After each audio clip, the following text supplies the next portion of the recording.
ఈరోజు తిథుల ప్రకారం నా పుట్టినరోజు కనుక అందరికీ ఒక అరటిపండు, butter milk packet, water bottle ఇస్తున్నాను.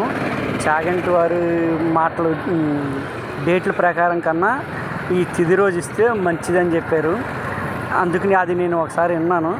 దాని గురించి ఈ ట్రిప్ తిథి రోజు ఇలాగ ఇస్తున్నాను. ఇదివరకు ఏమో డేట్ల ప్రకారం సాయిబాబా గుళ్ళో భోజనాలకి డబ్బులు ఇచ్చేవాడిని, మా పెళ్లి రోజు కానీ పుట్టినరోజులు కానీ. అయితే ఈసారి మటుకు నాకు ఒప్పుకున్నంత వరకు ఇలా ఇద్దాం అనుకుంటున్నాను.